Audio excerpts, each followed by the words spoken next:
Is the Isekai anime I'm Standing on a Million Lives worth the watch or better left behind with the rest of 2020?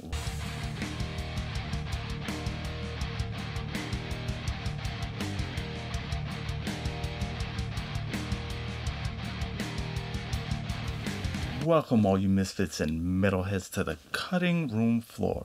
We are from the band Cut Like This. I am Thorn Black. I'm Rose Blood. And today is Sinister Sunday, so you know what that means. Anime dance, anime dance. Anime time. We're going to be talking about I'm Standing on a Million Lives. Rose, why don't you tell them a little bit about this one? I'm Standing on a Million Lives is based off of a manga of the same name, and it was, the studio is Maho Film. They did an amazing job. It's really, really great artwork for it. This story is basically an isekai, which means that, people have been taken from one world into another world. And it's a death game. Oh, because this is apparently the year of the death game for us. Be. I mean, we've been watching a lot of animes and films that have kind of revolve around this concept of. Well, I mean, a lot of isekais are also death games. But 2020 being filled with so much death, I guess it's just kind of the trend. I guess so. But anyways, so I'm Standing on a Million Lives. We didn't really know anything about this anime. We did not know about the manga ahead of time, unlike some of the other animes that we've watched.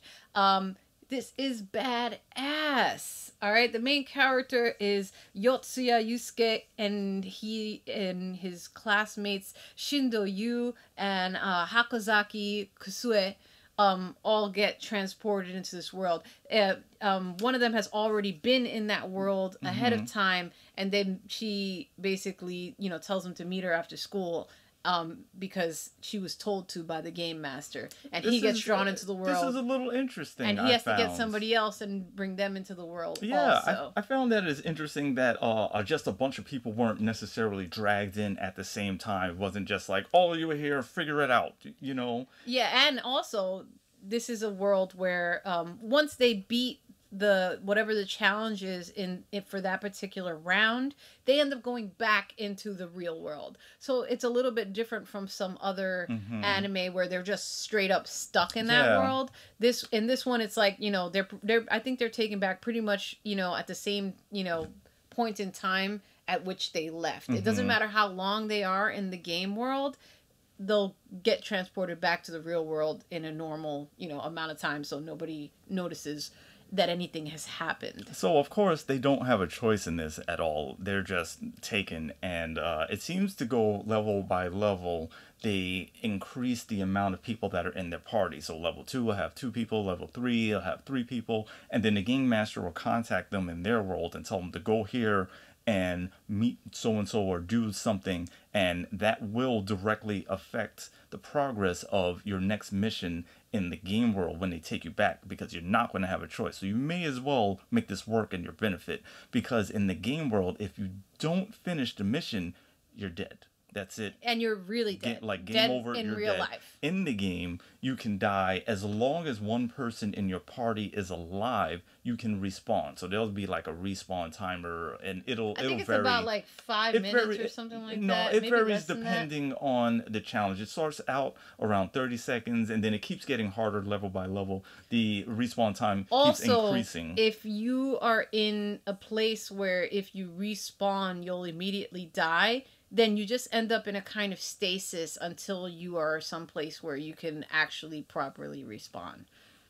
And this one is it's pretty amusing. There's a level system, of course, and every time you level up, this guy just appears out of nowhere, right behind you, always with a big old pat in the shoulder, just scared. And he's missing like half his head, also, and he's like totally naked with weird symbols on his body. And he doesn't complete all of the sentences, and it's really odd, but amusing. It's really weird, yeah. And he'll spin the wheel, and whatever the wheel lands on is your character class, and you can't touch weapons or anything outside of your character class. So our dude becomes a chef, and he wants to grab a sword because he can do a lot more with it. And he starts off with a farmer's hoe. Literally goes through it. Like, what are you gonna do with a farmer's hoe? Yeah. And also, if you're low level, your items suck Mm-hmm. and your powers suck. Like, and your real life status affects your stats in the game world as well. So one of the characters was very sickly. So she is weak also in the game.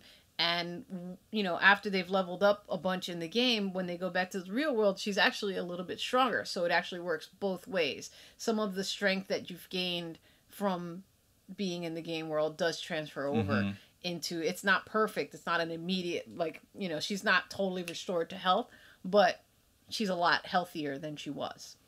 I think this one is pretty well done. They try to mix up the isekai-ness a little bit with the whole, you know, bringing them back and forth, kind of. And Yusuke gets put through it, guys. He does. He gets put through it. It reminded me a little bit of Re:Zero in that respect, because he ends up in a situation that's similar to, if you're familiar with Re:Zero, you'll know exactly what I mean.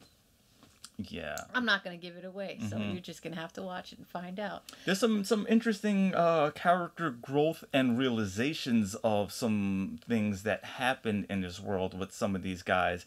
And I think it's pretty cool the way they showed that and how it's acted out. And there's still a lot of mystery as to what is, you know, the purpose of this world, who is controlling this world, how does it work.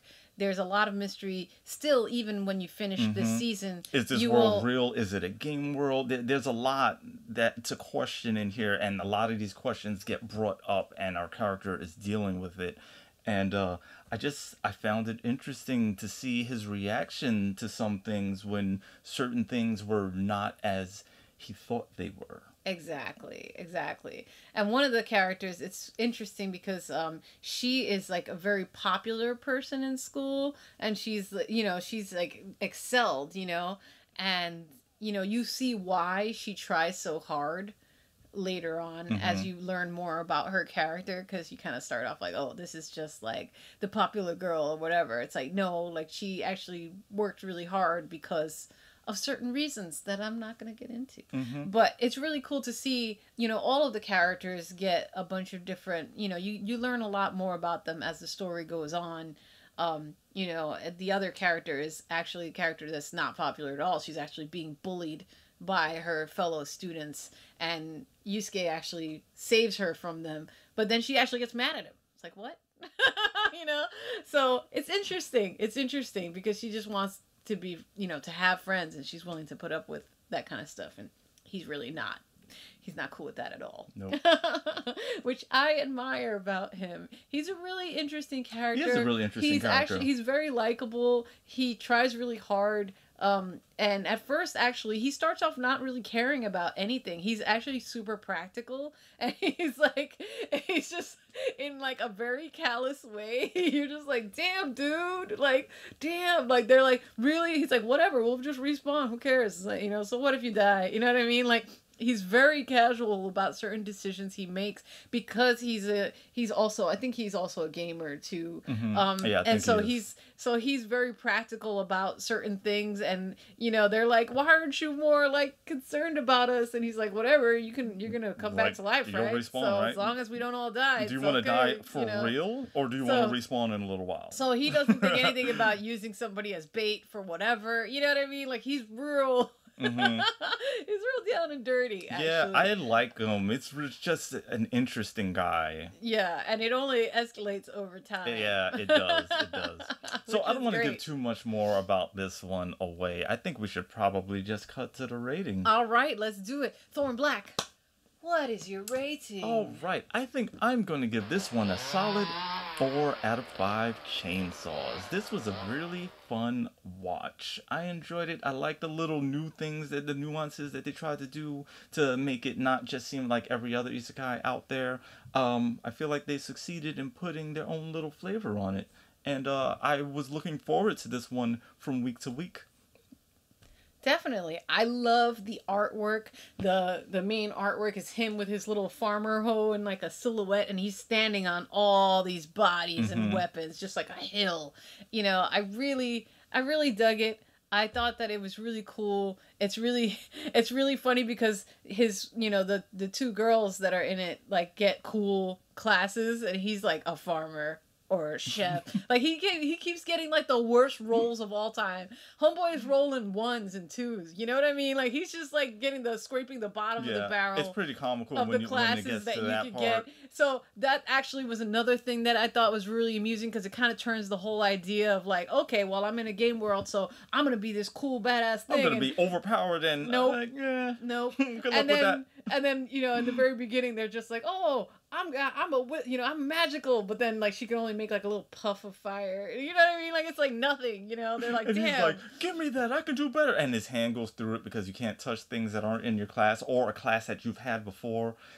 It's really funny. It's really funny. Yeah, I like that. I haven't seen that before in this style of story. Like, guess what? The You're a idea chef. of like What? you can't use that weapon at all. Like it doesn't even matter. You Like want me to fight goblins and I'm a chef? yeah. Are you kidding me right now? It's great. I'm a chef. It was great. It's great. So it was interesting seeing how he uses the classes that he gets stuck with to still accomplish the things in the mission, because you don't have a choice. You still have to finish it. Exactly.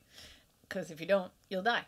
So, with that being said, my rating is, I'm going to give it actually a 4.5. I loved it. I really enjoyed this anime. I was always excited, like, week to week, to see the next episode, to see what definitely. happens to these characters, to see his snarky butt, and then, the weak girl that's getting bullied is, like, loves like magical girl stuff, so she goes into like these flights of fantasy all the time, and it's ridiculous and it's great. I really enjoyed it. That's all for us. We're from the band Cut Like This. Once again, please like and subscribe. It helps us out trying to grow this YouTube channel. We will be invading TikTok in the very near future and have some cool things in the works for you guys. So stay tuned. We haven't forgotten about you. We haven't forgotten about the music. We're just in the middle of a move. As soon as we get settled, we already have a couple of ideas we're going to pump out for you. Hopefully sometime in January, that stuff will begin rolling out, is what I'm hoping. Yes. Until next time, that's it for us on the cutting room floor. We're out.